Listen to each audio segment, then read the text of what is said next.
como é que eu chego na vida eterna? Uma vida além desta vida natural. Como eu chego na vida de Deus, Zoe, né? E é interessante que Jesus não foi direto em sua resposta. Ele poderia dizer, é uma questão de fé, se você quer ter vida eterna, creia em mim. Não poderia ter dito isso? Ele falou para Nicodemos, no versículo mais famoso da Escritura, ele disse: de tal maneira amou Deus o mundo, que deu seu Filho unigênito, para que todo aquele que nele crê não pereça, mas tenha vida eterna. Poderia ser direto, mas ele escolheu outra abordagem, e ele disse: por que me chamas bom? Ele foi chamado de bom mestre. Por que me chamas bom? Ninguém é bom senão um, que é Deus. Em outras palavras,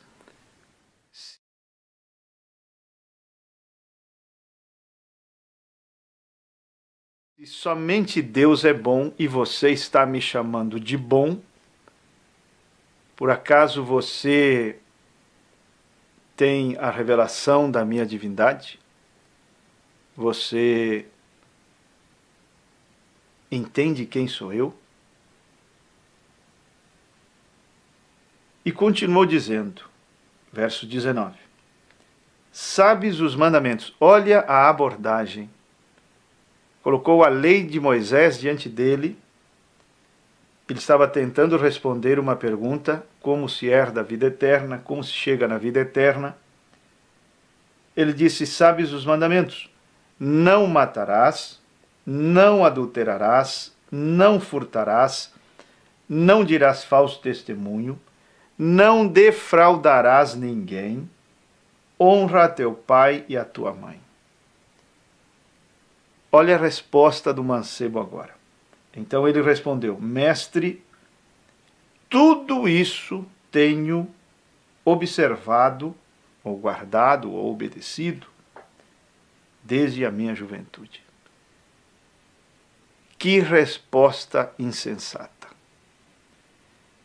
Que resposta que revelou que aquele homem, apesar de ter uma boa moral e de ser rico não somente em riquezas materiais, mas também em religião, em moral, em todas essas coisas, ele era pobre, muito pobre, no entendimento da verdadeira espiritualidade, na compreensão do propósito verdadeiro pelo qual a lei foi dada. A lei nunca foi dada para ser guardada. Nenhum homem deu conta de guardar a lei como Deus planejou, como Deus desejava que fosse guardada. Porque Paulo diz que a lei foi dada para que a ofensa aumentasse. Veio por meio dela o conhecimento do pecado. Na verdade, a lei foi dada para que o homem chegasse a uma conclusão, que ele não dava conta e precisava de alguém maior. Precisaria de um Salvador, precisava de um Salvador. A resposta desse mancebo foi muito insensata.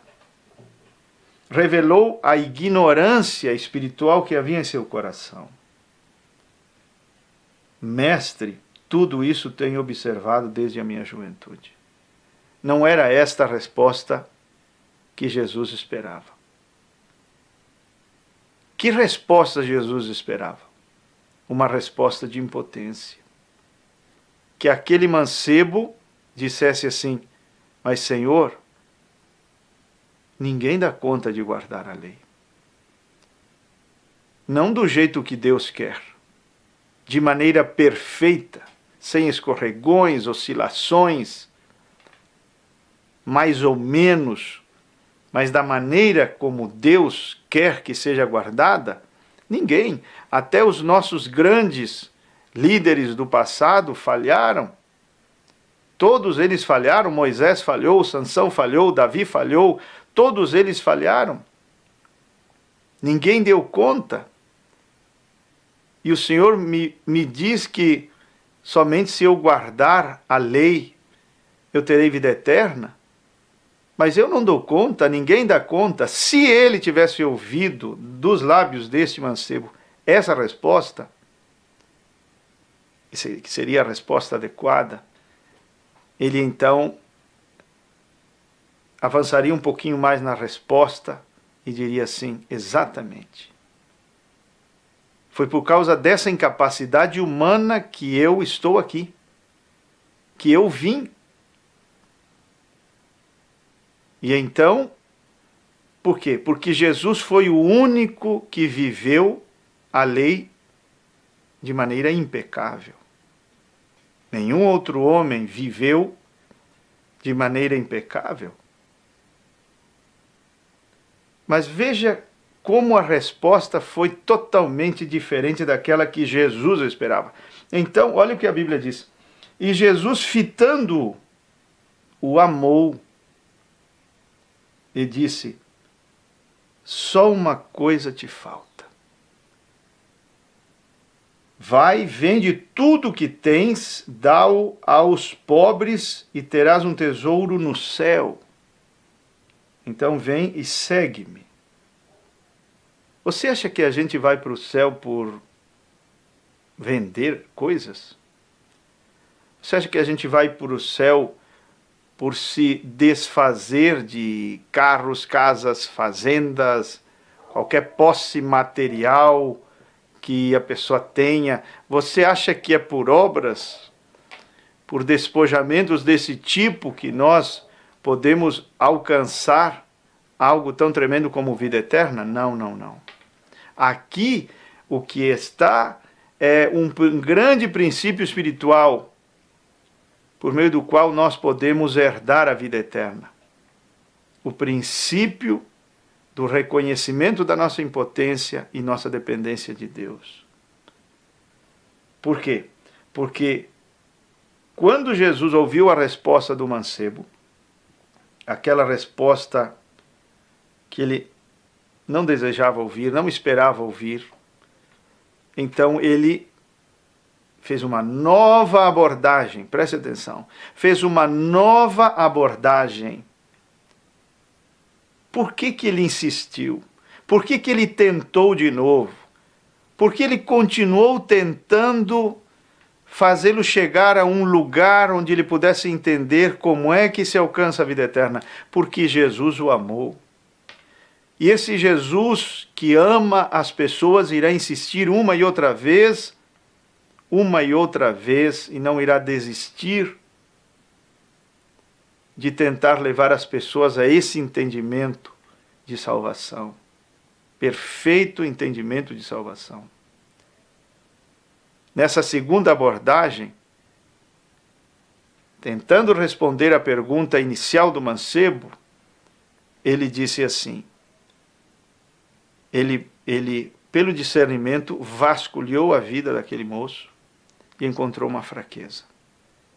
A fraqueza que ele tinha era o apego às coisas materiais. Ele era muito rico, tinha muitas posses.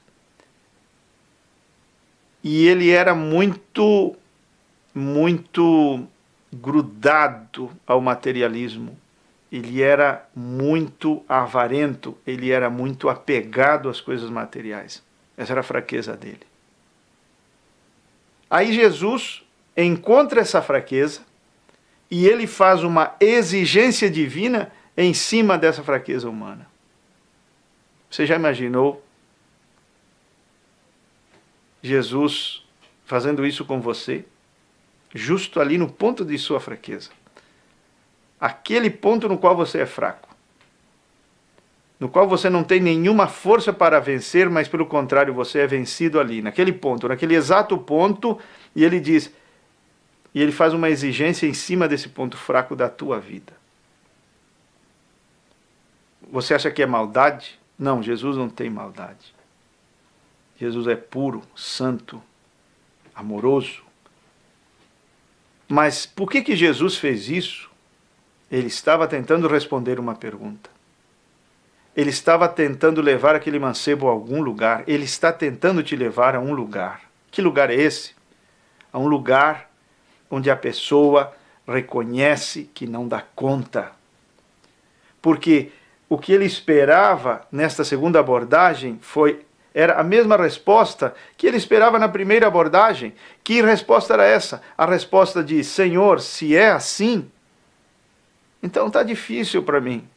Eu não dou conta. Porque lembrem-se, Jesus era um andarilho.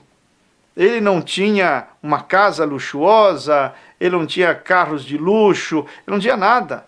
Ele disse: as raposas têm covis, as aves dos céus têm ninhos, mas eu não tenho nem sequer onde reclinar a minha cabeça. Vou para cima, para baixo, onde à noite me encontrar eu durmo. E você quer me seguir? Você quer herdar a vida eterna? Então desfaça-se de tudo. Bom, até para você e para mim, que não temos tudo o que o mancebo tinha, ficaria difícil. Ficaria difícil se desfazer de tudo o que temos, ou nos desfazermos de tudo o que temos, dar aos pobres e depois seguir um homem que não tinha nem onde reclinar a cabeça. Veja só. E então ele diz isso: faça isso. Você quer a vida eterna? Faça isso. Ele estava esperando uma resposta de impotência. Ele estava esperando ouvir daquele mancebo: Senhor, é difícil assim. Veja como os discípulos disseram: quem poderá se salvar então?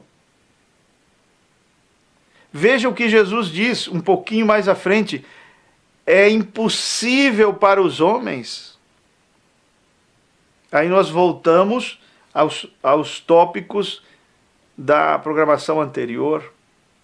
Testes acima das forças, onde somos provados acima da nossa capacidade, além do que podemos. Por que Deus faz isso? Para que nenhuma carne se glorie em si mesma. Para que aquele que se glorie, glorie-se no Senhor. Porque aquilo que é impossível para os homens... O que é impossível para os homens? Cumprir com essas exigências divinas? Atingir o alto padrão de exigência divina? Porque o padrão, irmãos e irmãs, é de perfeição absoluta. O problema é que, naquela época, os líderes rebaixaram a lei de Moisés a um plano puramente externo. Então, se o homem não deitava fisicamente com uma mulher, não poderia ser, não era considerado adúltero. Se não usava uma arma física e agredia fisicamente, matava fisicamente uma pessoa, não era considerado homicida. A coisa foi tão diluída que dava às pessoas, ao povo, a impressão de que eles guardavam a lei. Foi por isso que esse mancebo respondeu dessa forma: não, se é assim, eu guardo a lei. Se é como me ensinaram, eu guardo a lei. Aí Jesus vem em Mateus 5 e ele se vê obrigado a pregar Mateus 5. Ele se vê obrigado a pregar o Sermão da Montanha, onde ele mostra o que Deus tinha em mente quando deu os mandamentos. Não era só uma questão externa. Diz: vocês acham que não são adúlteros porque nunca deitaram com uma mulher? Ele diz assim: vocês podem se tornar adúlteros, ser adúlteros a 20 metros de uma mulher? A 10 metros de uma mulher? Não precisa motel? Não precisa cama? Não precisa nem contato físico? Se você olhar uma mulher e cobiçar em seu coração, você já adulterou com ela. Então ele exaltou, ele elevou a lei ao seu lugar. Ele disse: eu quero lhes mostrar o que Deus tinha em mente quando disse: não matarás, não adulterarás, não farás isso, não farás aquilo. Era muito mais profundo do que os líderes estavam ensinando. E o propósito de um ensinamento tão forte desses como o Sermão da Montanha era justamente para levar o homem a reconhecer, a enxergar a sua incapacidade. Porque se ele não enxerga a sua incapacidade, para que ele vai precisar de um Salvador? Ele dá conta, como este mancebo, eu dou conta. Para que eu preciso de alguém? Para que eu preciso, se eu dou conta? Mas só quando o homem reconhece, não, eu não dou conta, isso está além das minhas forças, não, viver nesse nível que Deus quer, isso está muito além, estou acima da minha capacidade. Exatamente. Esse é o ponto onde a pessoa que alcança esse entendimento, alcança também a sua rendição. Aí nós vamos para Gálatas 2:20, onde Paulo diz, você chega naquele ponto onde não vivo mais eu. Por que não vivo mais eu? Porque eu não dou conta. Por que eu vou pegar a estrada do automelhoramento?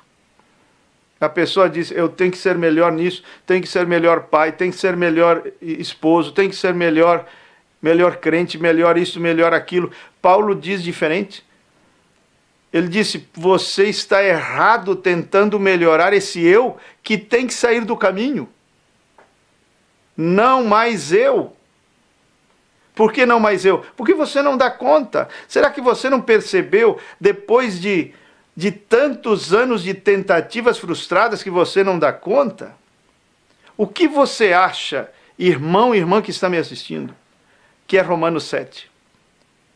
Romanos 7 é justamente o eu tentando. Olha, o sujeito oculto em Romanos 7. Qual é o sujeito oculto? O eu. O bem que eu quero fazer, não faço. O mal que eu não quero fazer, esse faço. O que é querer? Não querer. O mal que eu não quero, o bem que eu quero, querer, quero, não quero. O que é esse querer? Esse desejo, não desejo, quero, não quero? Isso faz parte da faculdade volitiva. O que é a faculdade volitiva? Este homem de Romanos 7 estava tentando, com sua força de vontade, sua capacidade, sua força própria, tentando servir a Deus da melhor maneira que podia, só que ele se deparava com o mesmo resultado, vez após vez, até que ele chegou a um grito de desespero, e ele diz assim, eu sou miserável. Miserável homem que sou, como é que eu saio disto? Como é que eu saio dessa condição? Aí ele diz, quem me livrará desta condição? Pessoa, quem? Pessoa. Ele não está procurando métodos eficazes. Não, eu preciso de um método. Eu preciso de uma metodologia. Não, você precisa de um quem na equação. Você precisa de alguém. Quem é esse alguém? Quem me livrará deste corpo de morte? Quem me livrará desta condição de cai e levanta, cai e levanta, cai e levanta, desta espiritualidade miserável, deste cristianismo fracassado? Quem me livrará? Aí ele diz assim, graças dou a Deus por nosso Senhor Jesus Cristo. Ele é o quem? Jesus. Esse é o quem que livra Paulo. Esse é o quem que te livra. Então, depois da experiência de Romanos 7, de uma experiência de fracasso, de uma experiência de tentar com toda a sua força de vontade, às vezes você diz para a pessoa, você tem que se esforçar e criar vergonha na cara, e isto e aquilo, e ter mais isto e mais aquilo, mas se você analisar Romanos 7, você vai ver que esse não é o caminho. O caminho é o caminho da rendição, onde Paulo, depois de Romanos 7, ele diz assim, agora entendo que não mais eu, que eu tenho que sair do caminho, que Cristo em mim, é porque eu não dou conta, porque eu cheguei na conclusão que o mancebo não chegou, porque eu dei para Deus a resposta que o mancebo não deu. Senhor, eu não dou conta. Senhor, eu sou miserável. Senhor, eu preciso de um poder maior que meus próprios poderes humanos, que minhas próprias capacidades. Minha força não dá conta, porque o bem que eu quero fazer não faço. O mal que eu não quero acabo fazendo. E eu não vou viver uma vida toda assim, apesar de que existem crentes que estão há anos e anos e anos e anos nessa condição. E Paulo entendeu Romanos 7. Você entende Romanos 7? Você entende na prática Romanos 7? Você entende o que é realmente Romanos 7? Por que esse capítulo tremendo e profundo está ali? Qual é seu paralelo com esse mancebo? Por que ele está ali? Qual é o seu propósito, sua finalidade? Justamente é isso. Você, depois de tantos fracassos e mais fracassos, quedas e levanta e cai, e levanta e vai, e tudo, mas você chega a um ponto que diz assim, mas esta é a vida cristã? Esta vida de cai e levanta? Esta vida onde eu faço isto e faço tudo o que eu posso e não consigo, parece decolar, não consigo um nível mais alto. Será que isto é o verdadeiro evangelho, o verdadeiro cristianismo?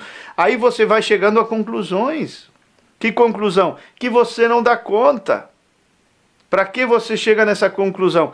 Para chegar a outra conclusão, que só o próprio Cristo que deu conta de viver perfeitamente a palavra de Deus, a lei de Deus quando esteve aqui na terra, ele em você é o único que dá conta de